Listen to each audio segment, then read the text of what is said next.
Okay, let's get started.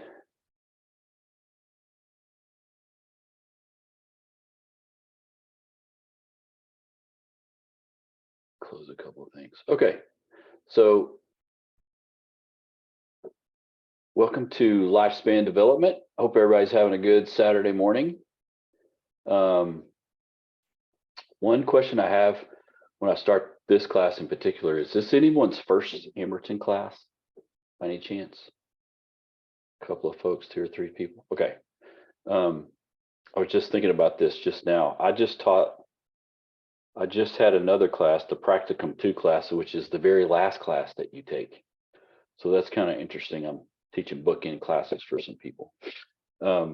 This class is one of my favorite classes to teach, and for lots of reasons. One of the reasons is because I really enjoy talking about the different stages of development that we go through. And so we're going to spend a lot of time on these Zoom classes talking really practically, mostly clinically, about how to work with folks, depending on whatever stage of development that they're in. And so today, what we're going to do is I'm going to go over all the expectations for the class. I'm going to talk about all the assignments. I'm going to talk about the Zoom classes a little bit. And then I'm going to go over a couple of things on the Moodle page just to kind of highlight for you. And we're going to have a couple of times of discussion where I'll put you in breakout groups to do that. And then if we have time at the end, which we might, I'm going to actually do a little bit of discussion about emotional development, which I do anyway, but I decided maybe to try to put that at the front end of our course. And so we'll see how we do on time. This first class is really just an introduction class. I used to not do this at all, but I found this to be very helpful at the beginning of the semester to have this class. And so if you have questions, I'm going to stop periodically and say, hey, anyone have questions? If you'll just wait for that point to ask, that's super helpful, just because we have a lot of folks on the class today. You can also always put your questions in the chat, and I'll get to those too. And so there'll always be questions when I go through the assignments, when we talk about expectations, which is totally great. Never a problem to ask questions or give comments, but just wait for me to kind of give that heads up on that. Okay, I'm going to share, get the right PowerPoint. Here we go. Okay.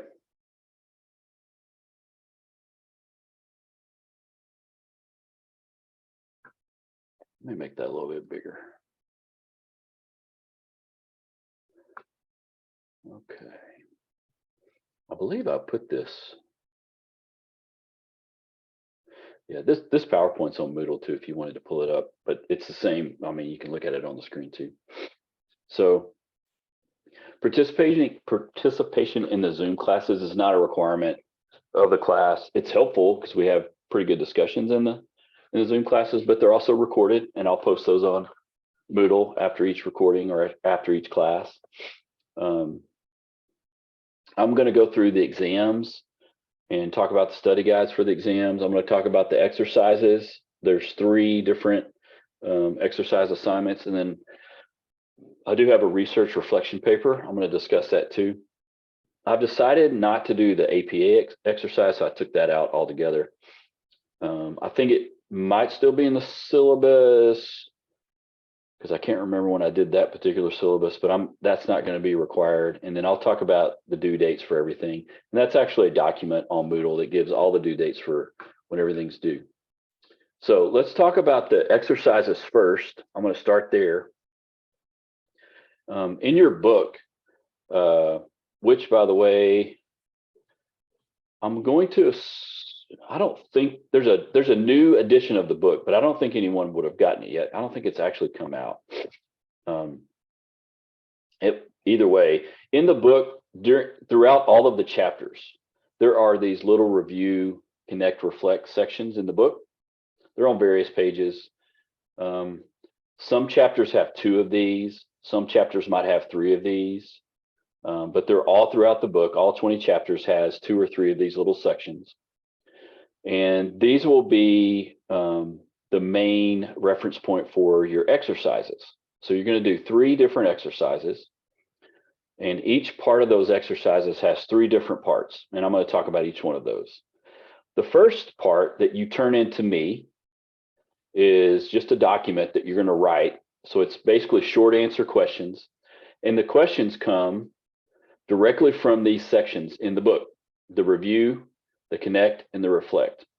So literally, for the part that you turn into me, you're just going to answer these questions in the review part. Sometimes they're going to tell you to give examples of something in the connection part. You'll answer that. And then there's always a reflection piece to the assignment that they have, and you'll just answer whatever that question or what they're asking you, whatever they're asking you to do. Okay. You're going to do 2 of those. You're going to do 2 of those per assignment. So for example, if you wanted to do chapter 1, and I think in chapter 1, there's only 2 of these in chapter 1, I think. If you want to just do that and use both of those for your first assignment, that's fine.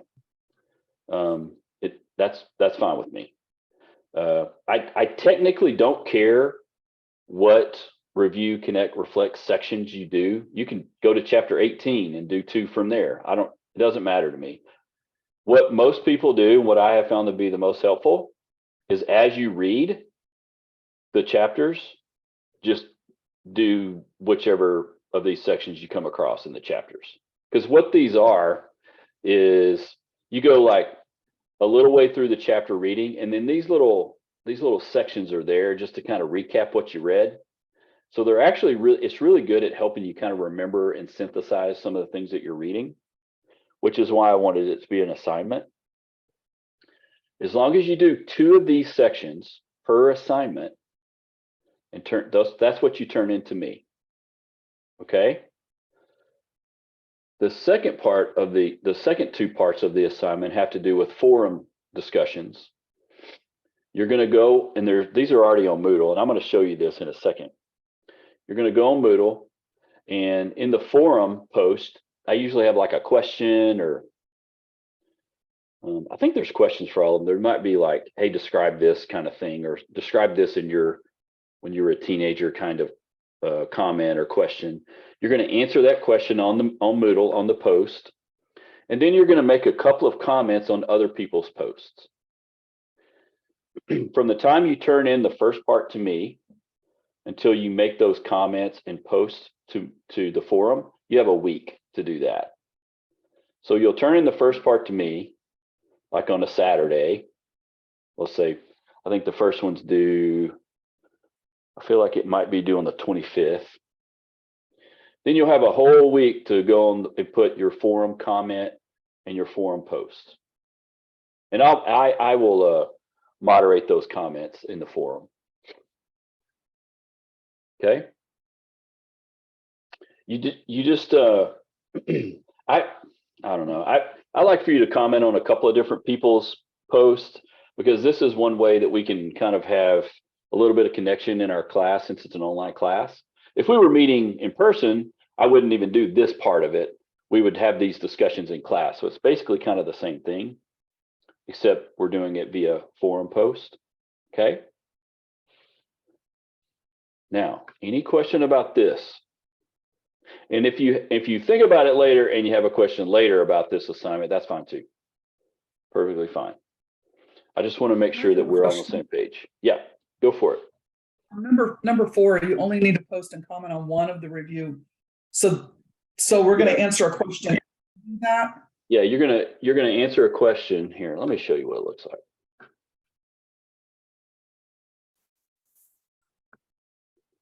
Let me get to the right place for you real quick. Hang on just one second. Like, for example, this is the first one. So this is on Moodle. So the first one is, what life stage did you choose? If you chose the first chapter, that's like pre-life stage technically. just write that. That's fine. Some people might have already read into, the infancy or early development. And then you can write anything. Like sometimes I do have had in the past where people jump ahead and start looking at childhood or adolescence. Did you write about that? What do you remember about that? But if you didn't jump ahead and you just wrote about something that you're like, I don't remember being born, that's fine. You can skip that question. Just what did you learn about that life stage, or what did you learn about whatever you wrote? That's what you would post on the forum. Okay. And then if you could go in and make comments on a couple of other people's posts, that's fine too. Does that make sense? So I'm sorry, No, do go you have ahead. a minimum, like, should there be a minimum word count or whatever in the For- answers? I mean, if you do, I usually say like 1 or 2 pages. It kind of depends on, hang on a second, sorry. Let me jump back. Let me toggle here real quick. It kind of depends on how long this section is. Some of these sections don't have very many questions, and it might not take long to answer these. Some of these have a little bit longer or more in-depth questions, and it might take a little longer to answer. It just kind of depends on that. I usually tell people 1 to 2 pages is probably fine for it. And you don't need, like this particular assignment, you don't necessarily have to worry about APA, because I know where you're getting your answers. You're getting it from the book, right? Now, if you chose to go outside of the book and write something that you found outside the book, then I would need that cited for sure. But I mean, let's get real. You don't need to do that. Everything's in the book. Just write from what's in the book. That's all this assignment's about, right? So why in the world would I have you do this? There's 2 reasons. One, I think it helps you synthesize what you're reading. I think these sections are really good at doing that. Number 2, in case you haven't noticed, this book is really long. And the printing is really small. That means they're putting in a buttload of information into this book. So I was trying to figure out ways to help you synthesize what you're reading, because it's a lot of, this is basically we could probably do this. We could do 2 semesters easy just with this one book. This particular class could be 2 semesters easy. And so that's why I like this assignment, is to kind of start synthesizing the stuff that you're reading. Because I'm not going to spend a ton of time like going over what you're reading per se in our classes. It's going to be way more practical. So in other words, you're going to read what's in the book. You're going to do these assignments, and then I'm going to take some practical applications and let you start applying some stuff that you're reading. That's what we're going to do in the Zoom. Does that make sense to everyone? Yes. Okay. Make sure that you do 2 sections, review, connect, reflect sections per assignment. Okay. I would say that everyone always does 2, but every semester someone forgets and just does 1. And I'll send it right back to you, and you'll have to redo it and send it back to me. Okay. Make sure you do 2 of these per assignment. And honestly, there's at least 2 of these sections per chapter anyway. Like, it shouldn't be too difficult as you read to do them. Okay. Any more questions about this assignment? This first one's not due until, I think it's the 25th. So you got a couple of weeks. Question about the format for the paper. Yes. Do we, like, when we write the paper, do we label like a chapter 3 reflection questions? Do we need to retype all the questions so you know which questions we're answering? Yeah, if you would you can put the chapter if you want, but thanks for saying that. I forgot. I want you to put review as a heading, connect as a heading, and reflect as a heading per exercise that you do, so I know where you got them from. You can put the chapter in, that's fine. But as long as you label it, just use those as your heading on the assignment. Does that make sense? Okay. Something else I was going to say, I forgot. I'll think of it later. Any other questions about this? So you're going to have 3 assignments. You're going to do the exact same thing, all three. So that means you're going to do 6 of these total, right, throughout all 3 assignments. Okay. Awesome. Here's the dates of the Zoom classes that we're going to have. I didn't include this one today, but we're going to have 4 classes that we're going to meet. And so March 23rd will be our next one. All of these following classes will be on Thursdays from 7 to 9. And I will record all these just like today, and I'll post them just like I do today.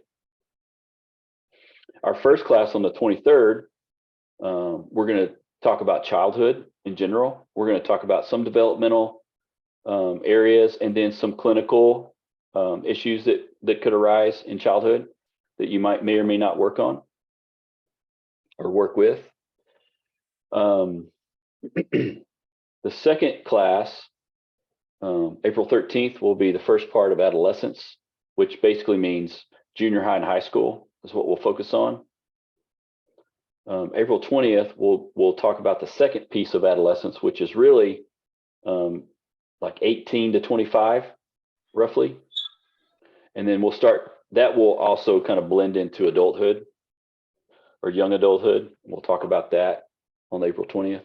And then May 4th will be the second part of adulthood, which is early, middle, and late adulthood and kind of the endings in life. We'll talk about those. All of these will be practical, clinical looks. I talk about examples of cases that I've had in the past. We'll talk about some of those things. We'll definitely talk about, like, as we're working with, certain clients, how do we take developmental areas into consideration when we work with folks. So we'll do that too. Each of these classes we'll take a look at those different things.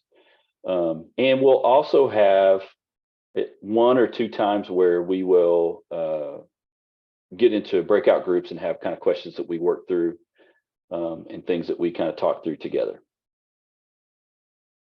Okay. I just have a question. Yeah. On May 4th, that's a Thursday. Did you mean to put 7 to 9 p.m.? Yeah, I did. Okay. I just didn't know. Yeah. Yeah. Okay. Yeah, I wouldn't be available at 11 on May 4th. I would not either.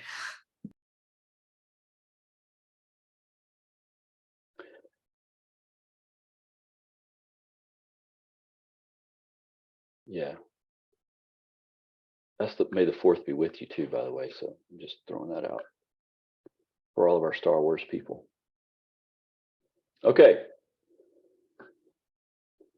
Next, let's talk about the paper.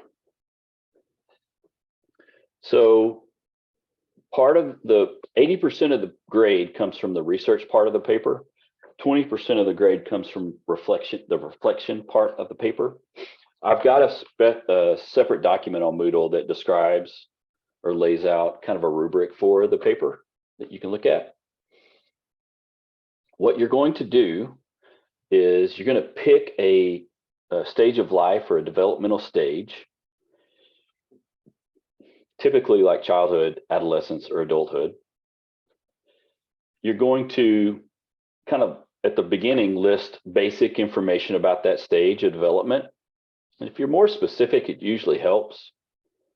And you're going to pick out a disorder or an issue that may occur in that stage of development. And obviously, issues and disorders can occur in multiple stages of development. But I want you to be specific about that disorder in that stage of development, whatever stage you pick. And then lastly, you're going to talk about treatment options or ways to work with or treat that, whatever that disorder or issue is in that stage of development. For example, and I've had students write about all types of different disorders or issues. For example, let's say you were talking about late adulthood and you wanted to talk about some form of dementia, Alzheimer's, some kind of cognitive decline, that would be perfectly normal. Let's say in childhood, you wanted to talk about ADHD, or in adolescence, you want to talk about ADHD, or if you wanted to talk about a specific form of some other disorder like depression or anxiety, or suicidal ideation. I mean, there's multiple different areas that you can talk about. In my experience, it's really, really helpful if you can kind of narrow down your focus and be as specific as you can, especially when it comes to the developmental stage. For example, if you say, I'm going to choose childhood, awesome. What does that mean?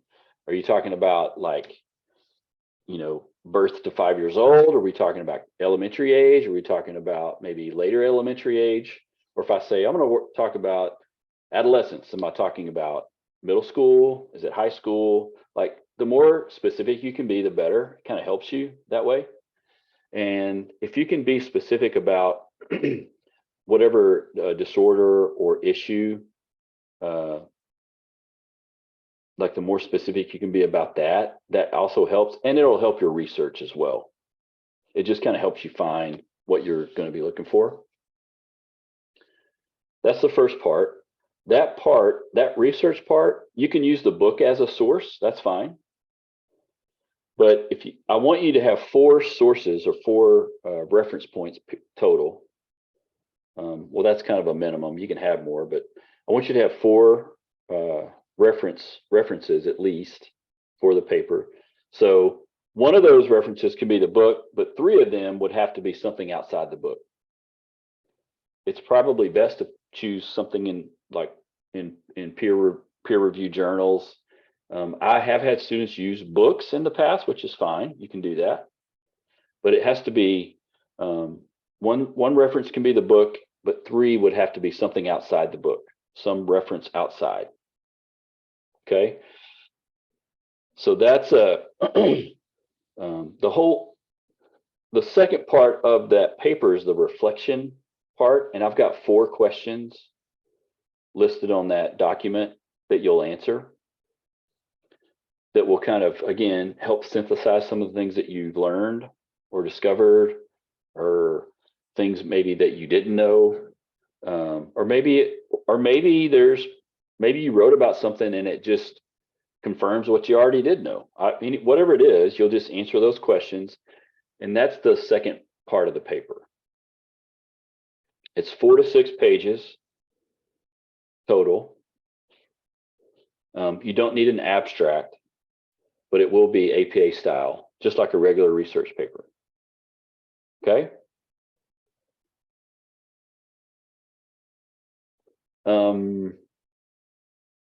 Why 4 to 6 pages? One rule of thumb in graduate school is usually it's 1 page per reference. Typically, is kind of a rule of thumb to go by. So that's why I said 4 to 6 pages. If I would have said 8 to 10 pages, then I get like 12 or 13 pages, and I don't want to read that many pages with 40 students.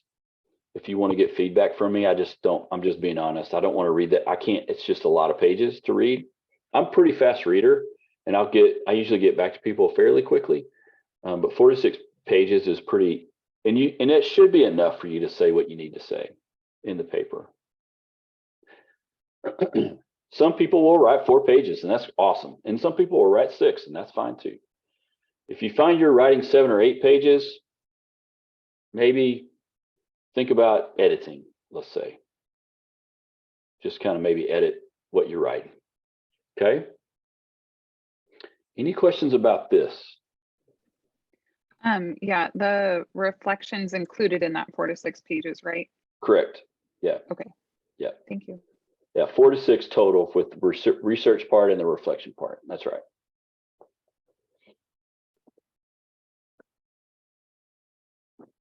Any other questions? And this is not due till the end of the semester. So, like, I think the 9th week, I believe.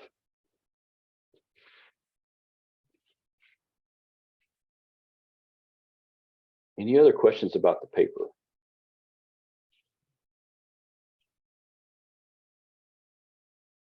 Okay. Awesome. And by the way, I think I said this earlier. If you have questions later that you think of later, that's fine too. It's okay. Let's talk about the exams. So we're going to have 2 exams. There's going to be a midterm and a final. They're each 75 questions, multiple choice. And you get study guides for each exam. And probably the study guides are harder than the exam, I would say.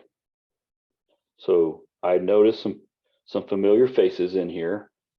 If you've had me before, then the suggestion is always, if you do the study guide, you usually do pretty well on the exam, I would say, usually, because the questions on the exam are suspiciously similar to the study guide questions, like exactly alike. So if you spend your time working on the study guide, which has more than 75 questions, you'll do really well. The midterm is basically half the book. I kind of split the book in half. The midterm is half the book, and then the final is the second half, so it's not comprehensive. Okay. It's an online exam. I provide you the link. It takes you to the exam site. You create a username and password, and then you can start the exam. It is timed. However, if you start the exam on a Friday, let's say, and you log in and you start and you answer 10 questions and you think, I don't really want to do this right now. I'd rather go to a movie. You can log off the exam. It'll stop your time, save your space, your spot, and then you can log back in and it'll pick right back up where you left off and start the time again. If, however, you don't log off and walk away, what will happen? The time will continue and you will run out of time, not because you wanted to, but because you just didn't log off. Okay. So if you ever stop the exam, just log off and it'll stop right there. When you're finished with the exam, I get the results. Like, it'll email me what your results are. It'll tell you too, like, you'll instantly know what you made on the exam. Okay. It'll tell you all the questions you got right and the ones you missed as well. And it'll give you a score. It'll say 75 or 60 or 70 out of 75, right? So then I go and enter the score manually on Moodle. It's not connected to Moodle. So here's what happens. We take the exam and you finish the exam. And then a few days later, I usually wait until like the Friday after the exam's over, and then I'll enter all the grades. But sometimes we'll go on Moodle and see that I don't have a score for the exam, and I took the exam. And then I get about 20 emails asking, where's my score for the exam? Well, it's not connected to Moodle. I have to enter it manually. And sometimes you want me to enter it manually because sometimes I give extra points. Like, I curve the exam sometimes. So I will enter the score on the exam. The second thing about what it looks like is your score is out of 75, not out of 100. So if you see a score of 70, doesn't mean you made a 70. It means you got 70 out of 75. Okay, just throwing that out. And I'm going to repeat this again, and for those of you watching at home, just know that I enter the scores manually on Moodle, and your score is always out of 75. Okay, does that make sense to everyone? Any questions about the exams? I have one quick question. Yeah.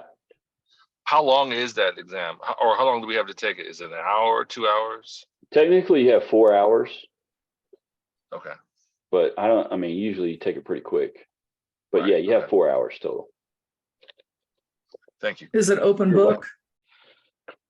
It's open book, open note, it's online. So, I don't know what you got. You guys might be Googling stuff. I don't know. That's why the study guide's hard. Because you can use the study guide, you can use the book. You might phone a friend. I wouldn't know. I have no idea. Here's the thing. Here's what I think about cheating. Like, if you cheat, like if someone cheats on something, it doesn't hurt me. If someone cheats, it hurts you. So when I started doing these online exams, the first ones I gave, I was like, no, you can't do, it can't be open book. And I was like, that's so stupid. People could just be like looking at their book during the exam. So that's why I started doing the study guide. If you've done the study guide, that's like just as hard as the exam. So I think you can use your book, the study guide, whatever. That's fine. I have a quick question and then I gotta go take care of this guy. The midterm on the important due dates, it has a July date for the midterm. Yeah, that can't be right. You mean I made a mistake? I can't even believe I made a mistake. How could I possibly make errors? Yeah, I'll fix that. You know what this, I'm already looking at the summer. That's why that's there. I'll fix that. Thank you for bringing it up. Just so you know, I make tons of mistakes because I'm human and I don't do things perfect all the time, and I'm cool with it. So if I make a mistake, just ask me. I'm sure there's other huge mistakes I've made. Who you got there, Jenny? This is Edmund. He's one of 5. Wait a So minute. You have 5 children? yes. Oh man.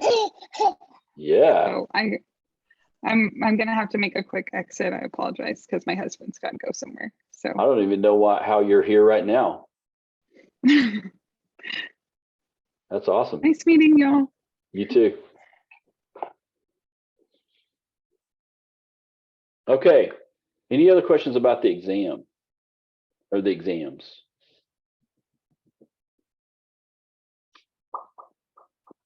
Okay. I will fix that document, the due date document. I'll put it back up on Moodle. I'll fix it. Okay. Any questions about any of the assignments before we move on?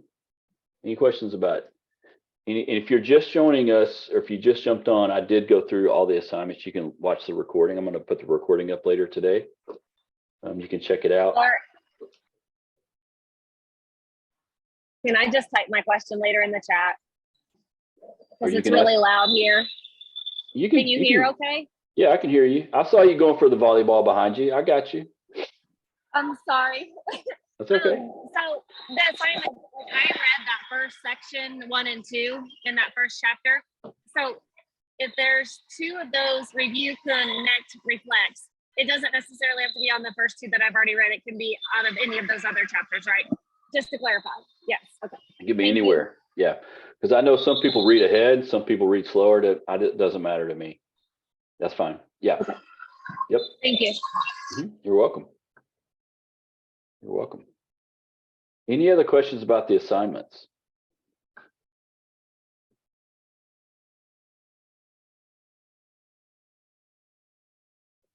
I am the greatest communicator that's ever communicated if no one has any questions. It's awesome.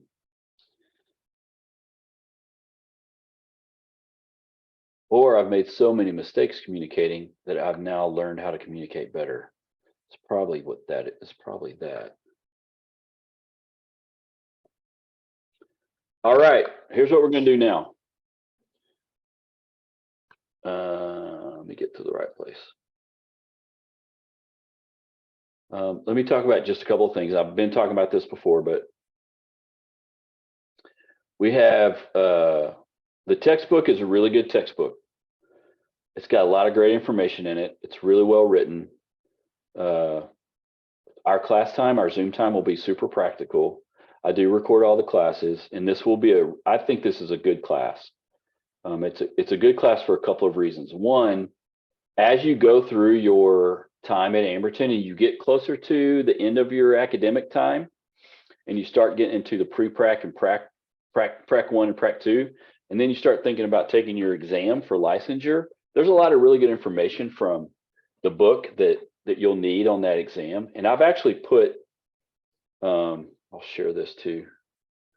I've actually put a couple of things on Moodle, just like information for you, just so you have it. There's a couple of documents here, the developmental period synopsis and the developmental theories is just like basic information about those 2 things. just for you to have. There's no like assignment with it or anything, but I think it's really helpful, just like information. It's in the book too, but I basically just summarized it so that you can have it. You can kind of take it with you. I think it's really helpful. One of the things that we're all trying to be more mindful of is trying to help everyone get ready for the exam and get ready for life clinically speaking. So we try to do as much as we can to be practical with our classes. And so that's just one way that we're going to try to do that. The other thing that you'll see on Moodle is there's a midterm study guide forum and a finals forum discussion group. What I started doing about 3 or 4 semesters ago, actually a student recommended it and I thought it was a great idea, is if you're going through the study guide and you run into some questions and you're kind of like, I don't know what the answer is, or I'm having trouble with this, I've created this forum that you can basically go on there and say, hey, on question whatever on chapter 10, does anyone know what this answer is, or I'm struggling with it, or what do you think about this, or this study guide's stupid, what do y'all whatever, you just post it on here, and then you can have conversations with each other. Used to be when we were in class face to face, we would kind of have some of those discussions. And so this is just a way for you to connect with each other. And I've done a forum discussion for the midterm and the final separately. You don't have to use it. It's fine. It's just there if you need it. I've also put an APA style help guide here. This is this can be helpful for you. It's just got basic, like how to basically cite things, how to basically do references, that kind of thing. That can be helpful for you. Also, if you go to a site called Purdue OWL, this is another.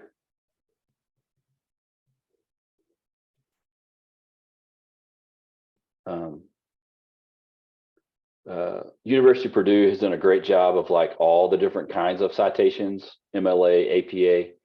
So if you go to their APA, you can kind of look like just a general formatting, and then it kind of gives you like how to cite things, how to reference things, and it gets super granular too.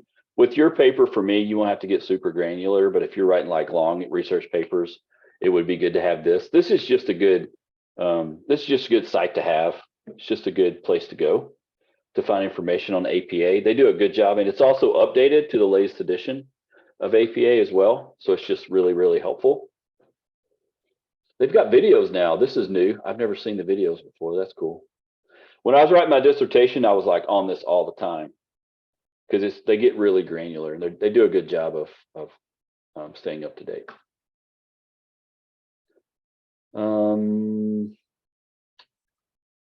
I've also given like just a rough reading schedule. Like if you want to follow that, I know some people kind of read at their own speed. That's fine. This is just a kind of a schedule to follow if you'd like to kind of go that way. If you want to, it's basically meant to keep you on schedule like throughout the whole semester, just kind of keep you on target. If you want to go that route, it's there for you as well. So anything, any kind of a reference point that you need for assignments or reading schedules, exam study guides is all in this top part of Moodle. The Moodle page is all at the top up here. And then everything else is just labeled by week. So that we're in week 1 right now. So the weeks run typically Saturday to Friday, usually is because we start on Saturday because there's classes going on Saturday right now. And so this will run 10 weeks. So this will run week 1 all the way through week 10. And as you can see down here at week 10, the finals here, the actual the reflection papers due week 8.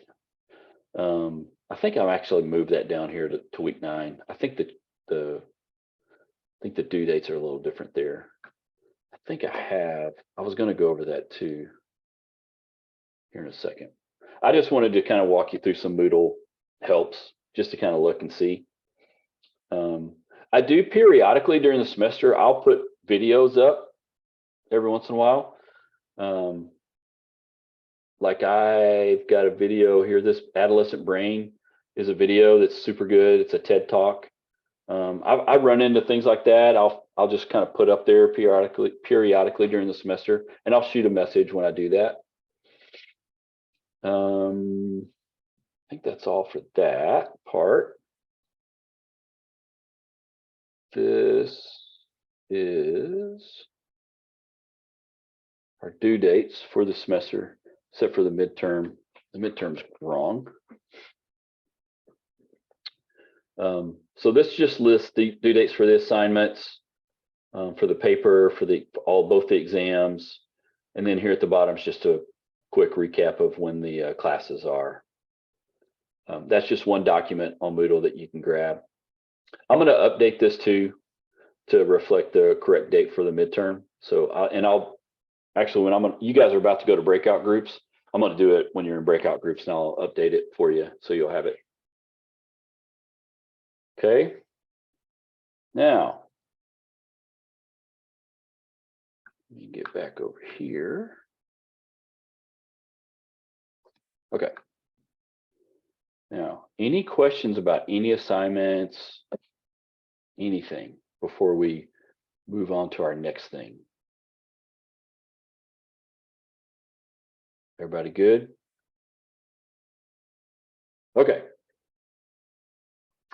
So I'm going to put you in breakout groups, 3 or 4 people in a group, and we'll do this periodically during our class time. And today's going to be pretty easy. It's not going to be anything too difficult. Just a couple of things. When you get in your group, it's always helpful, I think, to introduce yourself, even though like you can see each other's name, but I think it's fun to introduce yourself and where you're from, because a lot of times we'll have people from all over in the class. Like in even different states, which is awesome. So if you wouldn't mind saying, hey, I'm Chris and I'm LPC track and or school counseling or LMFT or whatever, and I live blah, blah, blah. And this is my first semester, 10th semester, whatever. And then I want you guys to come up with 3 or 4 expectations you have for this class. Like, what are you expecting out of this class? Like, what things would you expect to learn or do or know more about? Okay. All right. So I'm going to put you in groups, and then you'll get a little pop-up menu here in a second where you can join.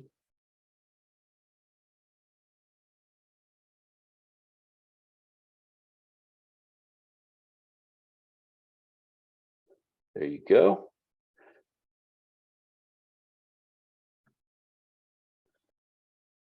Talk to me a little bit about what your expectations are. What things do you want to learn, including like why you're taking the class, anything. What expectations do you have? All right. Since I got cut off before, I'll just continue the sentence. So I'm going to start off in the middle of a word, and you have to guess the word. How's that? Go for it. All right. That's wild. I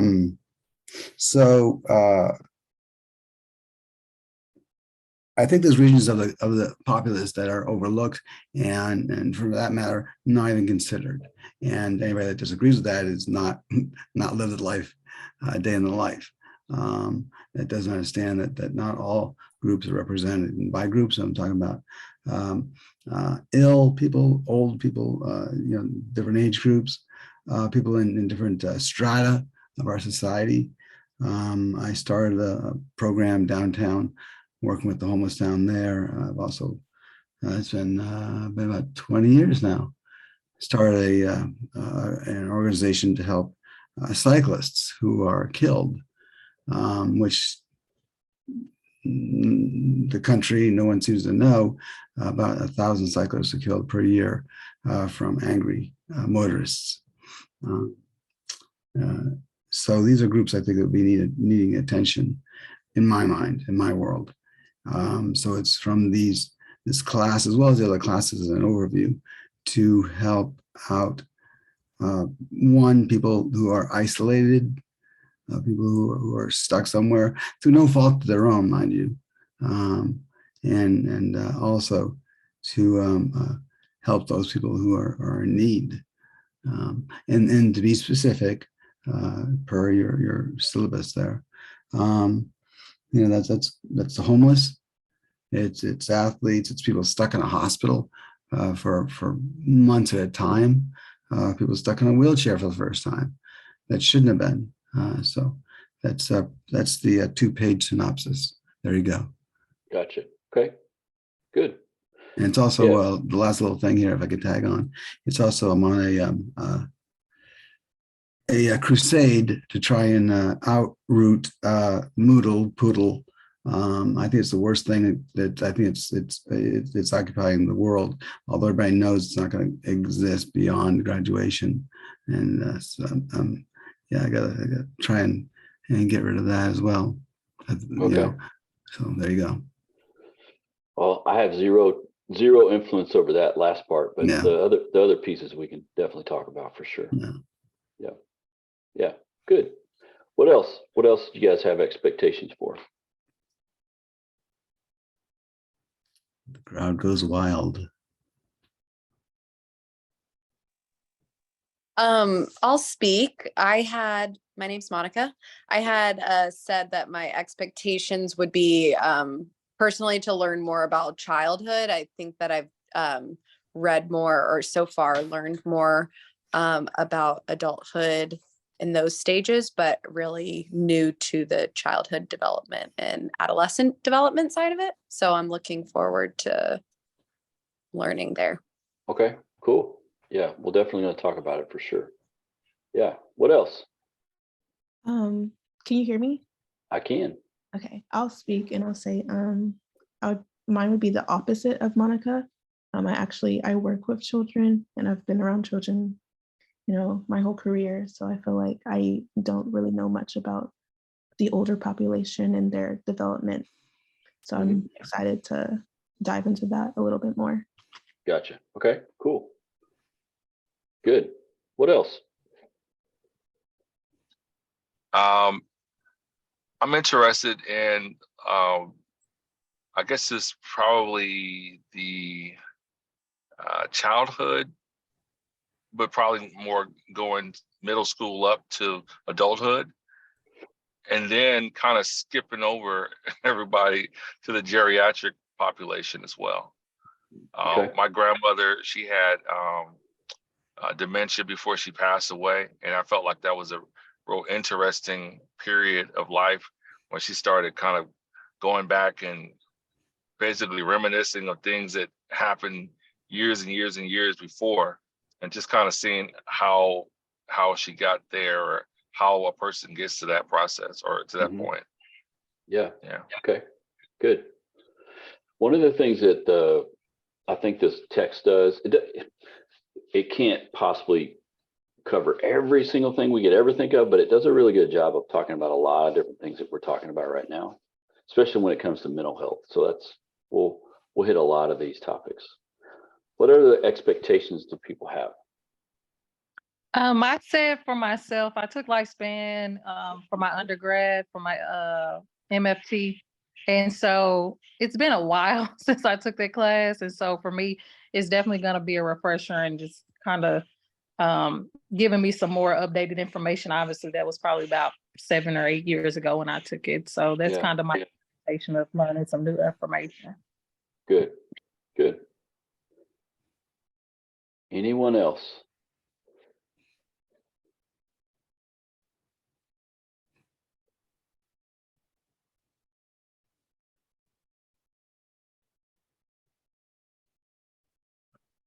Okay. Here's what I think it's helpful to, I like to know what expectations are, so that we can, a lot of times I use the expectations you guys have is use them for discussions like in class, like practical discussions that we might have in class. And we'll base those discussions largely on, certain developmental stages, just to kind of keep it organized a little bit. But there'll be times where I'm sure I know I will go off on tangents for sure, on things. And that's normal in a class like this. In my experience teaching this particular class, probably more so than any other class I teach, this class has, and we've already heard this today, this class has a lot of like, we use a lot of our personal stories, our personal history, our personal interests, our personal experiences, and not that we project it on this class in a bad way, but a lot of times we come to a class like this and we're reminded of things as we go through developmental stages. For example, it's not uncommon at all if we talk about middle school, you know, stereotypically adolescence gets kind of a bad rap, but for the most part, most teenagers do fine. It's not that it's not hard, but most teenagers do fine. But if we personally like have a bad experience at a certain life stage, let's say, that's still with us, stays with us, then that's going to drive us a lot of ways to know why maybe it happened, or, you know, why am I still dealing with it now? Maybe potentially like a lot of our experiences will drive some of the questions that we have, particularly in this class, in my experience, just because of the nature of the class. And I think that's fine. We're going to have pretty open discussions about different things. The one thing that I'm going to try to do is keep our discussions as directed as we can and on topic as possible. And I want to use as much relevant research as we can and not anecdotal things. It doesn't mean that I don't want to ever negate anyone's experience, because that's your experience and that's your story. At the same time, there's a lot of, like, for example, there's a lot of really good research that's coming out about structures in the brain and how it develops over time. For example, we might talk about things like that. We'll have a lot of neuroscience discussions or neuroscience oriented discussions in this class, mainly because there's a lot of really cool research that's coming about from those areas. And so I like that we have a variety of folks here, wide backgrounds, wide experiences, wide ethnicities, genders. I think it's good. I think it's going to help our class. And so I want this to be a place that we can kind of share, you know, not only our experiences, but our knowledge. Having said that, in this class, more than other classes, sometimes we have certain viewpoints that maybe I have that you don't have, or vice versa. And that's okay too. That happens in this class a lot. And I don't think there's anything wrong with that. As long as we're respectful of each other, then this class will be fine. And that goes for not only just our class discussions, but what we talk about on the forum as well. Just for some reason in this class in particular, there tends to be, sometimes we get passionate about certain topics, and it just happens. And a lot of it's probably just from our own experiences, which is fine. As long as we're passionate but not disrespectful, everything will be fine in here. Okay. Some of my expectations are just, if you're part of the class, I'm part of the Zoom class in particular. I like when I see your video, especially if you're asking a question. I like to see your face. That'd be awesome. You don't have to show yourself the whole time if you don't want. I like it when you do, just because it's helpful to me. But there's not an expectation that everyone participate every time. But if you have questions later, please don't ever hesitate to ask or shoot me a message. I do want to encourage you to do that. Lastly, when we have our topics of discussion, and I'm going to spend, I think I'm going to go ahead and jump into talking about emotional development today, because we have a little bit of time. When we do that, I'm going to present things to you from a practical standpoint, like mainly clinical standpoint for the most part, and try to reference back to, you know, things that you're reading, but also things that I think will help you clinically speaking. So having said that, do we have people here that are going the school counseling route, and you're taking this as part of school counseling curriculum? Jill's the only one. Beth, okay. I'm actually already a school counselor. I've been a school counselor for 11 years. Okay. So I'm I had to get more hours for my LPC because Okay. my master's in counseling didn't have the required hours. Gotcha. Okay, cool. Who is it? Are there people here going in the LPC direction? Okay. Anyone doing the LMFT direction? Okay, cool. This will apply to everyone. I just like to know. It just helps me to know. Okay. Well, if you guys are cool, I'll jump into emotional development today. I think it'll be good. Why emotional development? Because we work with people's emotions and thoughts and behaviors.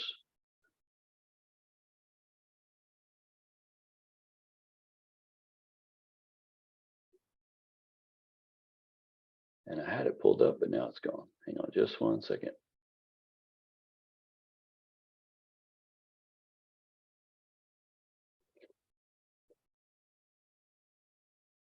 And again, this PowerPoint is on week 1 there in Moodle if you want to pull it up, but I'm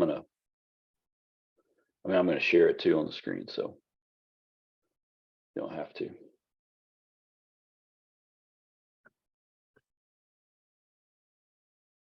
All right. Okay.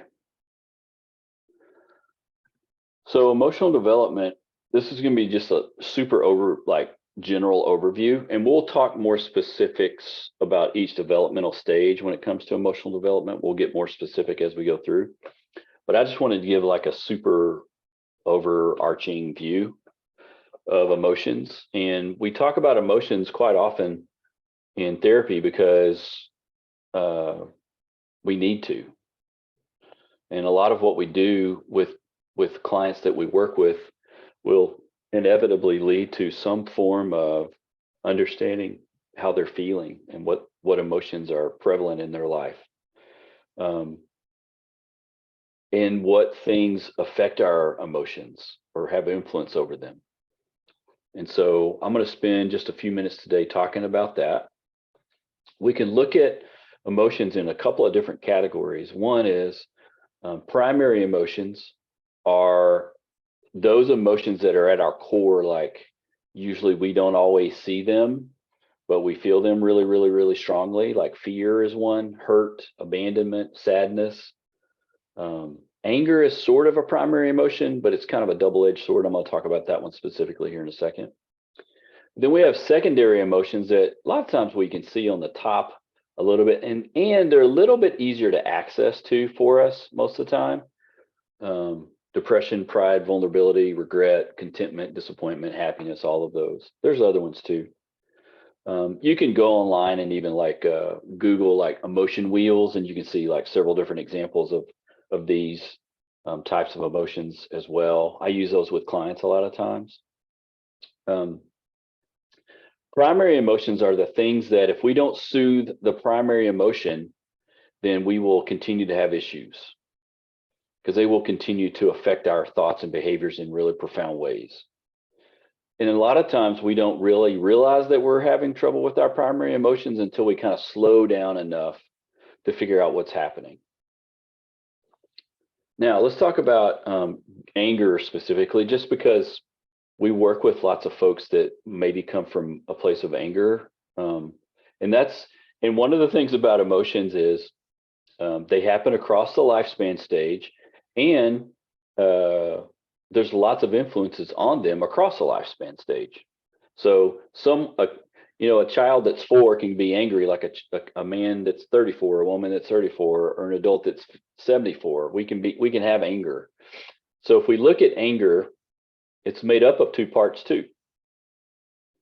It's made up of the things that we see. A lot of times those behaviors that we see, whether it's an outburst or throwing things or yelling, or sometimes it's a stone face or a kind of a stewing face at times. What's underneath anger, underneath the water of the iceberg are usually the things that are kind of powering it. And those are the things we want to try to address. Here's what happens generally when we think about anger management for the most part.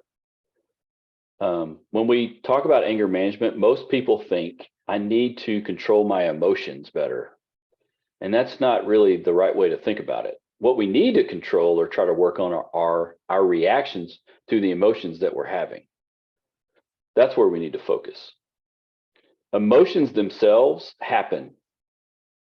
And we're not in charge of our emotions in that way. We're not in charge of when we feel guilt. It happens to us. Now, that doesn't mean we can't shove things down, for sure. We can absolutely shove emotions down. But if we shove down bad emotions, we're going to shove down positive ones too. You don't get to pick and choose. You shove them all down or none. So when we help people learn that, first of all, their emotions are okay, which I know that sounds weird, but a lot of people walk around in their life thinking, I shouldn't feel this way. Well, that doesn't help, because that's a judgmental view of ourselves that they probably got from somewhere. First of all, its emotions are okay, but it's not okay if I just walk around yelling at people or throwing things all the time. It's our reactions and our responses that we need to work on. Okay. When we think about it early in like early development, like super early, pride, shame, embarrassment, guilt, these are like some of the very first emotions that we feel as human beings. Guilt especially is one that we will feel really early on. And we kind of need to feel it early on in order for other things to happen for us developmentally later in life. These particular types of emotions are actually the ones that are the most influenced by parent response. Not parents' behavior per se, but parent response to the emotion that's being shown. Okay, so think about that for a second. We're not talking about just the behavior of a parent. We're talking about the parent's response to these emotions. So for example, if any parent responds in a way that is not validating of the emotion, you don't have to validate the behavior, but not validating of the emotion, then eventually they learn that the emotion's really the bad thing. Right? That's kind of what happens. Versus if you validate the emotion, you don't have to validate the behavior, because what you're trying to work on with the kids is not discipline their emotion. You're trying to discipline their behavior. The central part of the word discipline is teaching, not punishment. So in other words, if we focus on punishing emotions, then that means we will definitely have those folks as clients later in their life. For sure. Because those early emotions that we have are not like we have them when we need to have them. Like guilt, for one, is very important for our sense of self. We're going to talk about this the first class, but just kind of like as a preview. Having guilt is very important for our sense of self, because it lets us know that we're alive based on someone else. Then also lets us know that other people are around too. So guilt is kind of an important one. Now, guilt can turn into shame also really quickly, and we'll talk about that a little bit more later, but that guilt is actually kind of important for us to have. So those foundational emotions happen super early in life, and they come up early in life. And I would say that probably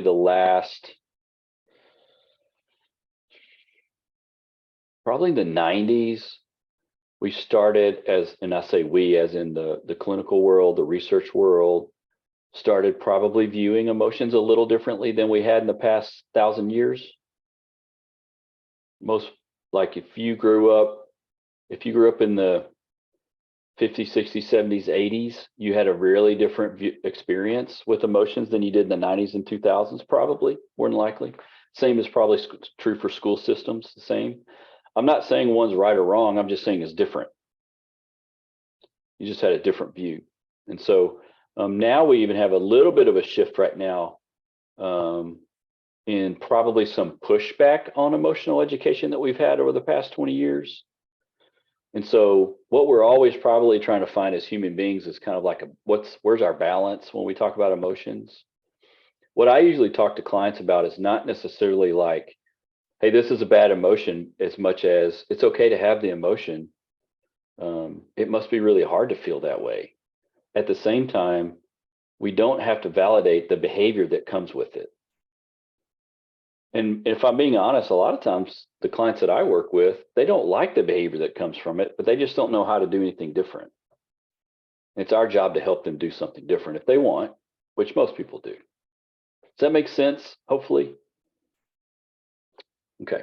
This is not like the end all be all discussion about emotions, by the way. This is like super general. Okay. I think I cut somebody off, but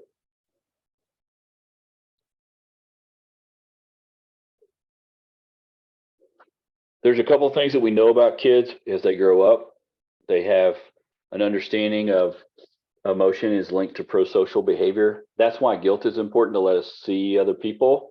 And we go, oh, wait a minute, I shouldn't have done that, or maybe I should do it this way. So socialization starts pretty early too. And our emotional development starts early, and that is directly linked to a lot of the prosocial behavior that we have as human beings. And they can start to understand that having different emotions gets different reactions from different people. And that's just a human being thing. That's what happens with human beings. And also by the age of 5, kids start to realize that maybe managing emotions is kind of important too. And we're going to talk about, I'm going to break some of this down a little bit more specifically later. But these are just kind of in general, when we start thinking about emotions. And especially when we become more conscious that we have them. Regulating emotions, we're going to talk about throughout this whole class, because regulation of emotion is super, super important in our world, in our life. And I think it's become a little bit harder in our world based on a couple of things that we're going to talk about clinically speaking. One of the things that makes emotional regulation hard, not just in childhood, but throughout the life stage, is avoidance. We don't like feeling certain things, so we'll avoid feeling it, and we'll do lots of things to avoid it. And we're going to talk about that too. It's okay to feel something, because the emotions themselves don't hurt us. They're just data. They're not directives. They don't tell us what to do. They don't tell us where to go. They tell us what we're feeling, and they tell us maybe we don't like something, but they're not in charge of us. Sometimes we feel like they are. And actually, one strong cognitive distortion that we can have as human beings is feeling something and thinking just because we feel it, it must be true. And that's actually a cognitive distortion. And we're going to talk more about that too.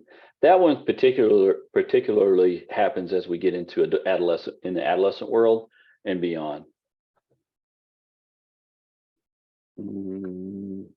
There's a couple of things I want to talk about specifically. Yeah, this one.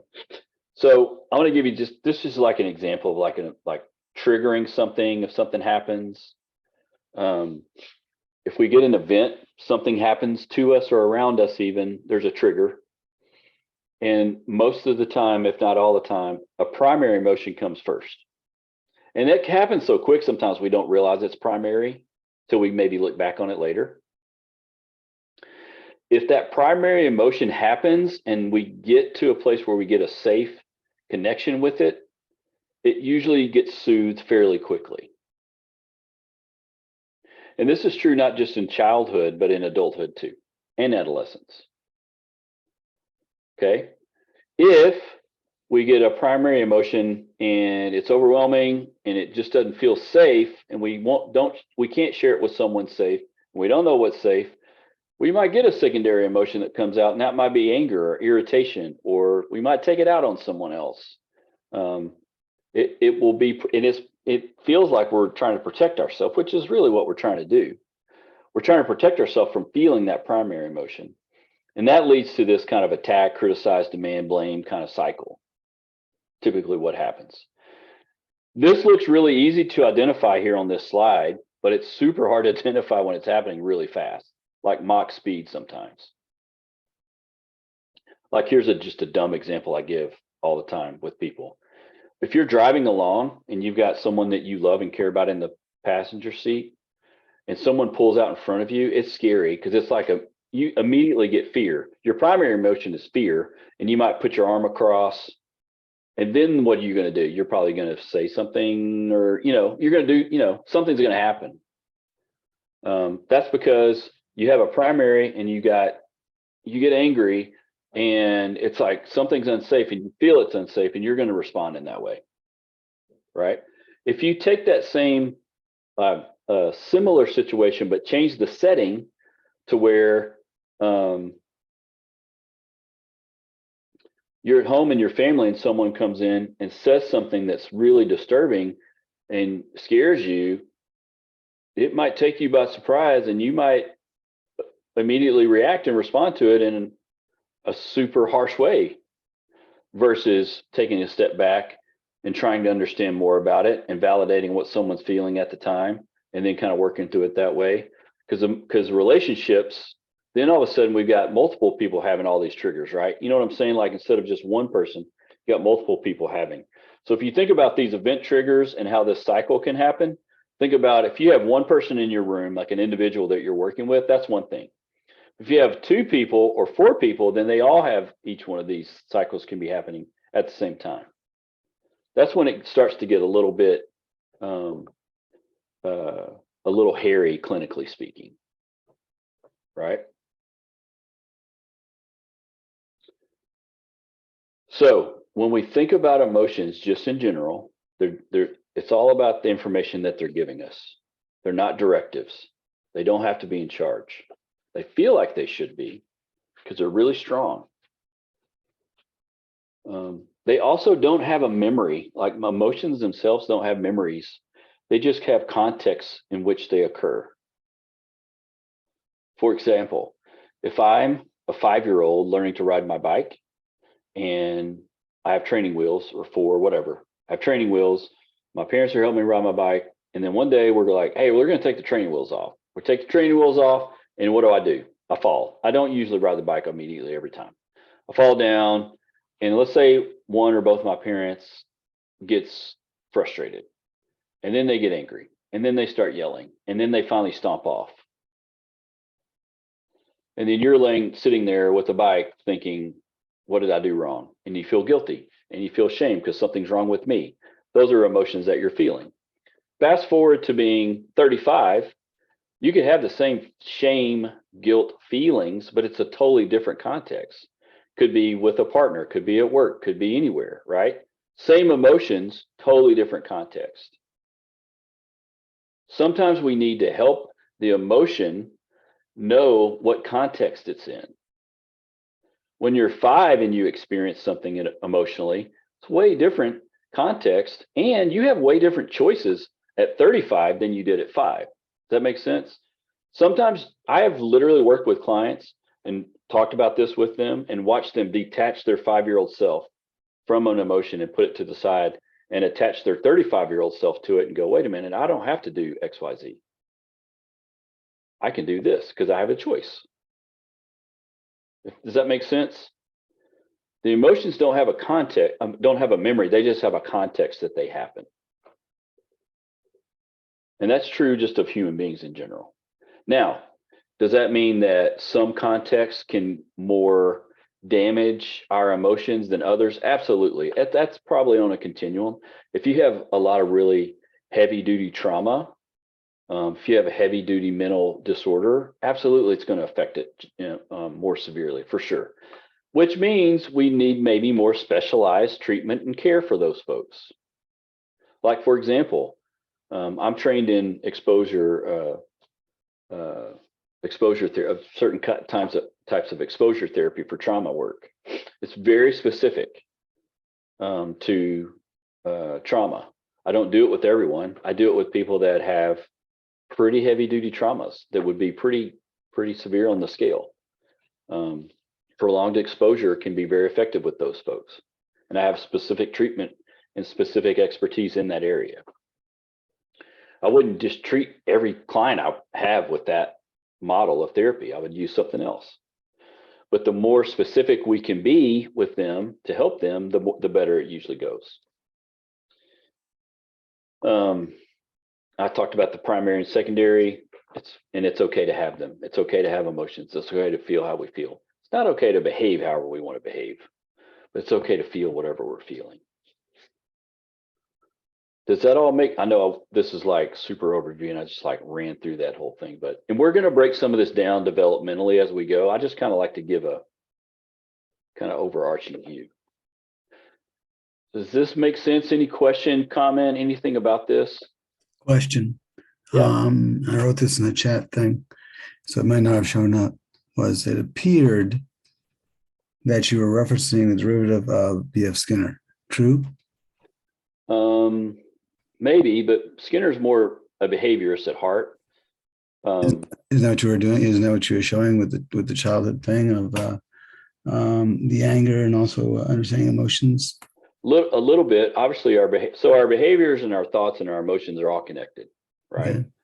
So if we work on like a Skinner would say, if we work on a behavior like change of behavior, you are going to change emotion and your cognition too, because they're all connected, which is really a systemic approach to things. Same thing if I work on someone's cognitions, let's say a thinking pattern that's unhealthy, let's say, and I work to change that thinking pattern, you'll also change behavior and emotion because of that as well.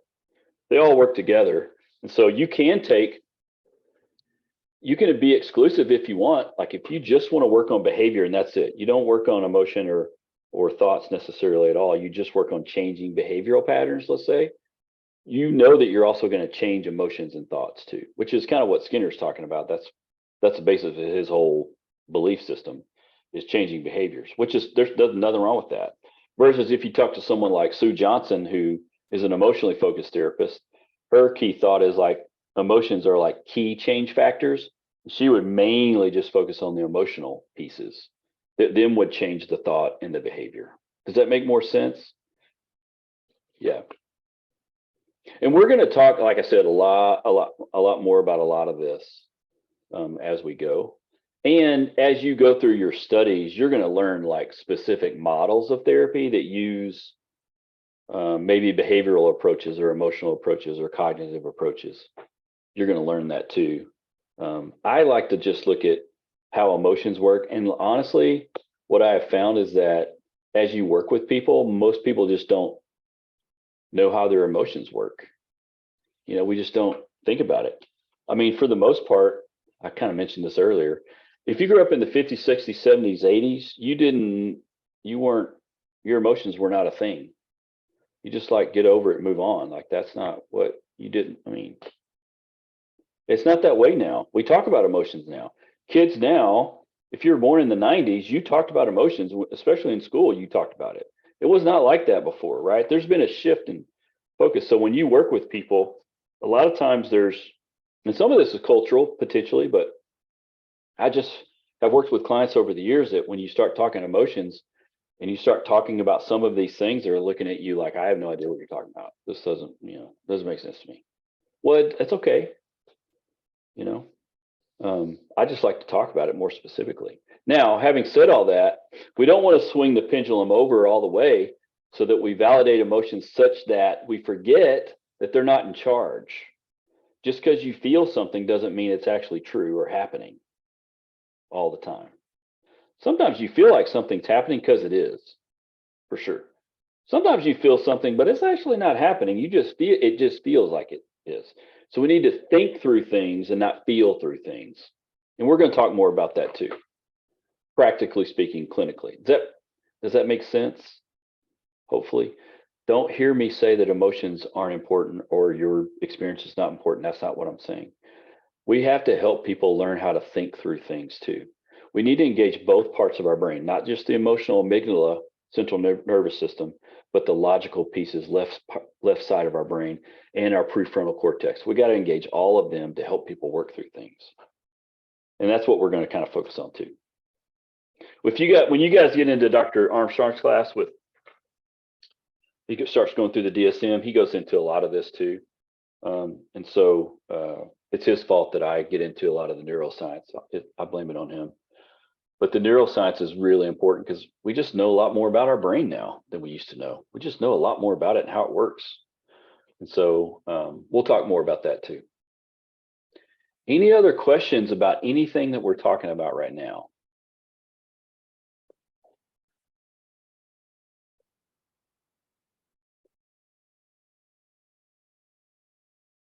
All right, so class will be kind of like this. There'll be a little lecture, a little PowerPoint, a little discussion in breakout groups, and we'll come back in discussion in the big group.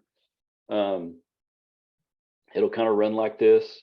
It's pretty collaborative. I'm a very relaxed professor. I'm not super duper structured. I try to be as accommodating as I can with folks. My goal as an instructor is not to fail people, it's to educate people. So that's what I try to do. I do also realize we have multiple learning styles in our class. And so I try my best to hit every learning style I can.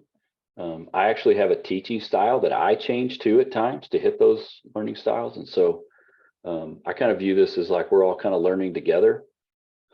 And I'll try to make these classes as practical as I can. That's the goal. So I can't think of anything else. Next time we meet, we're going to hit the ground running with kids. And we talk about parenting inside of that too, like childhood development and parenting, because those are really big ones when we talk clinically with folks. Those are big areas that we'll talk about. We'll talk about parenting a bit when we get to adolescence, but not as much. As we get into adulthood, that's when we really talk more about specific things that may or may not come up. And we'll talk about certain specific disorders too, and different issues and things like that. But in general, this is what class will look like, our Zoom classes. Dr. Bedard, Yes. quick question on the first assignment that we have on the 25th. It's kind of a silly point, but is it 1.5 spaced or double spaced? I know it's always Times New Roman 12. Yeah, just double space. You just make everything double spaced. And it's real like casual, like we don't need a beginning. We're just answering the questions. Just answering the questions. Yep. Okay. It's cool. basically short answer, like essay kind of. Yeah. Great. Yep. Any other questions?